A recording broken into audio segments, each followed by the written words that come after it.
Hello everyone, my name is Phawx. This is my review of the GPD P2 Max. Looking at GPD's newest devices, the P2 Max, it comes in two different flavors, with the 3965Y version, which on the Indiegogo price being $529, afterwards going to $635. The specs are as follows. The Intel 3965Y at 1.5 GHz. It features 8 gigs of LPDDR3 1866 MHz RAM, and a 256 gig NVMe M2 SSD. All the other features being the same, which is the 8.9-inch 10-point touch 2560 by 1600 resolution display, the Intel 7265 802.11 AC Wi-Fi, as well as Bluetooth 4.2. Looking at their second version of the P2 Max is the 8100Y version, which is at 2.7 GHz, features 16 GB of LPDDR3 at 1866 MHz RAM, and 512 GB of NVMe M2 SSD. The price on that for Indiegogo is $705, with afterwards going up to $842. The GPD P2 Max comes in two different flavors, and those flavors of different CPU offer pretty striking differences. On the low end, we have the Intel 3965Y, which has a max CPU frequency of 1.5 GHz. Compared to the upper end of the P2 Max, which comes with an 8100Y that maxes out at 2.7 GHz. These two different chips serve vastly different lifestyles. The GPD P2 Max that I'm reviewing is the 8100 model, but I can still talk to you briefly about the 3965Y performance and benefits. The 3965Y is quite similar to the 8100Y, but it's forced to only ever use 1.5 GHz. What that means very bluntly is, you'll see nearly half the performance compared to the 8100Y. Now you may be thinking, why would anyone choose this option if it's only slightly cheaper than the better chip? The answer is battery life. The P2 Max default TDP is set to 8 watts. This number is the max amount of power that the CPU and GPU can use, without manually overriding. Under CPU-only circumstances, at 1.5 GHz, the 3965 will sip power, and will elevate total battery time over 6 hours. However, that is its only benefit. The 8100Y can be manually forced to use less power with Intel's own XTU program, once again, by manually overriding the default TDP. I'm only including the 3965Y info for completion's sake. The rest of this review will now exclusively talk about the 8100Y version. It's worth noting that the 8100Y is an extremely low-power x86 chip. Again, by default, the GPD P2 Max is set at 8 watts. That's the max threshold of power both the CPU and GPU can use at any time. That's the amount of power that an LED light bulb requires. And we can use that to effectively run Doom, the 2016 version, albeit at very low resolutions and settings. But still, the CPU is incredibly performant at these extremely low thresholds. In fact, we can reliably emulate Nintendo's GameCube and Wii at this power. When contrasting this information that the same amount of power to run an LED light bulb could also fully run a GameCube or a Wii, that's incredibly impressive. But, to simply compare general ideas, the 8100Y has the same single-threaded speeds as Intel's best Sandy Bridge desktop CPU, the 2700K. Now, the 2700K is an 8-year-old chip at this point, but make no mistake, we are talking about what was only possible in a desktop computer is now possible in a tiny laptop sipping power. Additionally, the 8100Y has the HD615 GPU included on the chip, and that GPU, roughly speaking, has the same amount of power as the Xbox 360 or the Sony PS3. Again, to put simply, you should anticipate the 8100Y version of the P2 Max to give you desktop-like performance with CPU-focused tasks, and low-end gaming performance with GPU tasks. Corollary to the performance of the GPD P2 Max, GPD has employed an excellent heat pipe heatsink solution on the P2 Max. However, while it's able to effectively cool 8 watts quite easily, the fan can make a bit of noise when heat rises a bit too high. Very briefly, here's a quick video showing a sound meter right next to the exhaust vent when the device is flat on a table.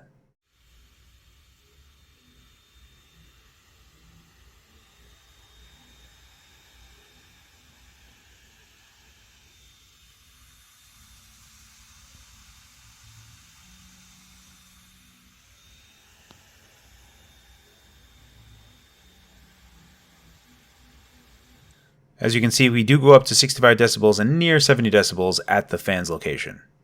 You know, when talking about battery life, many times people treat it as some type of mystery voodoo sauce. Most probably because the people who make laptops always use the best case scenario for battery time when that's seldom how people use it. Instead, what I like to do is to give you the worst case scenario, because the worst case scenario means if you're using the max amount of power that is possible on your machine, you can very easily calculate how much time you have on battery. Before I get into the calculations part of this, I do want to mention that GPD has switched battery providers and is now using the world's third largest and China's largest lithium producer. I apologize if I am not pronouncing this correctly, Dongguan Genfeng. In terms of sourcing batteries, this is almost as best as it's going to get. So, how big is the battery on the GPD P2 Max? The magic number that you need to worry about yourself is 35 watt-hour.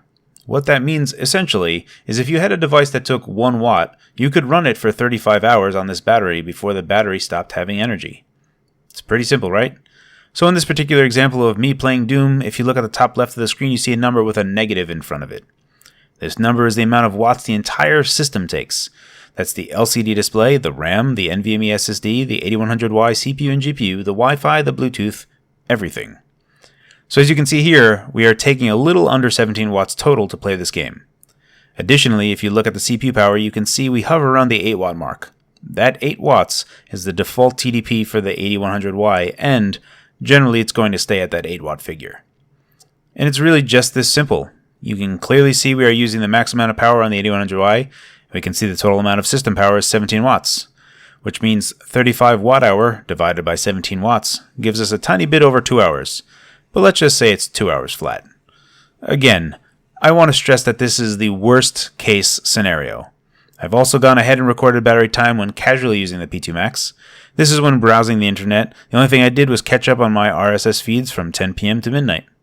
And when casually using the GPD P2 Max, you have a very consistent, slow burn, and I essentially used half of my battery in 2 hours, which means that if I continued this trend, I would have a max time of 4 hours of battery life. I do want to stress that increasing brightness will take a considerable amount of your battery time as well, and all of my tests were at half brightness. The end result is that you should anticipate between 2 to 4 hours of battery life from the P2 Max. With regards to ports and I/O, the biggest inclusion here is easily the NVMe SSD, which I've recorded at 1.5 GB a second read and 1.2 GB a sec write. Additionally, while it's not plainly visible on the motherboard, GPD does mention that the NVMe SSD is replaceable, but it's most likely under the motherboard to gain access to it. Outside of the big news that is NVMe, you have full USB-C support that I've tested to work with a dock and had full access via HDMI out, 1 gigabit NIC, multiple additional USB 3 Type-A jacks. There is micro HDMI 2.0 port that supports 4K 60 and an additional 2 USB 3 Type-A ports. Another new feature that deserves mention is that the P2 Max is the first device from GPD that features a webcam, though it's not the best in performance. Alrighty, this is the webcam test. Additionally, I'm putting my glasses up just so that you don't have an annoying glare at all times. The frame rate at 2 megapixel is no good, and I just get a phone notification. Alright, so that's terrible frame rate. Let's go ahead and lower the resolution and see what frame rate. Alrighty, this is 480p. Frame rate still isn't that great, but it's considerably better than before. So, very quickly, let's see. The nose cam down here, I'd have to look down here to see you guys, which isn't the best because at least when if the webcam was at the top, when the webcam is at the top, you can kind of more or less have the receiving party think that you're looking at them eye to eye. But for here, we're going to have to kind of be mindful to look at the nose cam down here. Additionally, as you can see, there isn't a bunch of angles where this works because if you go down too far, you can start to see that the chassis of the P2 Max gets in the way. So there's not that much of an angle to play with. 480p seems to be right about where it is.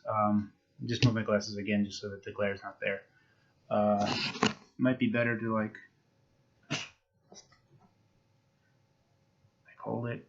I'm not even sure because so this is it flat on a table, and this is pretty much as low as it can get before it starts getting in the way. So it's pretty high up. Versus if the webcam was at the top. So the angle for this is probably not the best for webcam usage, but it does work in a pinch. And also you're listening right now to the built-in microphone. So that is a test of the built-in microphone and the webcam at the same time. When talking about any display, I unfortunately don't have the tools necessary to any objective measurements. Outside of the 2560 by 1600 resolution on the display, it is an IPS panel with excellent viewing angles. The small screen size at the high resolution offers 340 ppi pixel density, that's pixels per inch. The aspect ratio is 16 by 10, and GPD claims it covers 100% of the sRGB color gamut. The negatives of having such a high PPI screen is that using older Windows applications will have uber tiny windows, even with Windows resolution scaling. However, photographers who are looking for a small laptop with amazing resolution on a small screen that they need to do some Lightroom work on should very much appreciate this screen. How well does the keyboard work? It is quite similar to the Pocket 2 keyboard, which is quite similar to the Apple Mac Chocolate Island keys. It's a pleasure to type on, though there are a few keys that I'm not fond of. Essentially, it's the comma, period, /, and apostrophe keys that I most dislike. They are half width, and I find that I have to quite often look at the keyboard to properly hit them. I've been using the P2 Max now for nearly 24 hours straight, and I still find myself having trouble with these 4 keys. Outside of those 4 keys, the keyboard is actually quite excellent. Even just getting my hands on the keyboard within 1 minute, I was doing half my normal word count. Additionally, the key placement for the colon, semicolon, and hyphen as function keys are spot on for me. I found myself intuitively pressing those buttons without even thinking about it. So that's pretty good. Other things worth pointing out that aren't showstoppers is we are missing the right shift key and the left alt key, which basically equates to adjusting for alt tabbing and using the question mark. If the keyboard successfully navigated all of its problems, I could forgive not having a backlit keyboard. But because that row of 4 keys keeps tripping me up, and at nighttime without having a backlit keyboard, that can be a bit irritating. Overall, the keyboard is a pleasure to type on, but it's not 100% perfect. Windows touchpads are, generally speaking, garbage. Often I found myself having to be very specific with where I place my fingers on a touchpad to have scrolling work. Or some touchpads go extra nuts and have settings to pull open or have function when you drag your finger from outside the touchpad area into the touchpad area. It usually results in nothing but false positives for me. Thankfully, the P2 Max's touchpad is amazing to use for how small it is. There's a small timeout where if you put a second finger on the touchpad that will engage gesture mode, but this is as I expect it to work. Tapping and double tapping is a breeze on this touchpad, and frankly it's been a relief to use it. Well done to GPD on this touchpad. I'm a big fan. So this is the end of my review. One thing that I didn't remark on just yet was the little fingerprint reader, which is a nice value add. It works absolutely perfectly. It works as you think it should. So I think that's worth mentioning, and it's really cool that it's included, and it also acts as the power button for the device. The keyboard is mostly good. The touchpad is excellent. It truly is. I mean, I've used a lot of different Windows laptops, and I've mostly been frustrated with them and wondering why Apple Mac touchpads have always been so much better than Windows ones, and why it seemingly was impossible for any Windows laptop provider to just make a good working touchpad. It always baffled me a little bit.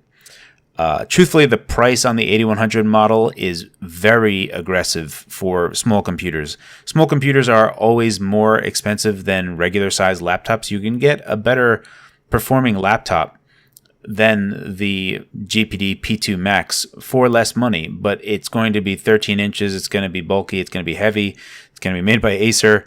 It's not going to be this tiny little thing, and I think one of the things that's hard to translate is how small this device actually is. When you look at it through video, it seems larger than it actually is because it looks like a laptop. So your expectations are that it's laptop size, or you're thinking like, I don't know, 13-inch. It's very much smaller than that. And like if you look at it compared to a 13-inch MacBook, it's tiny. It's the size of the iPad, how big the iPad mini is.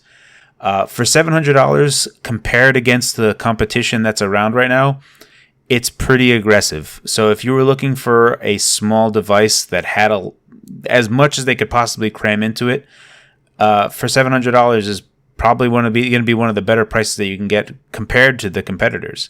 But yeah, you could always buy a more performant laptop for cheaper, but it's not going to be this small.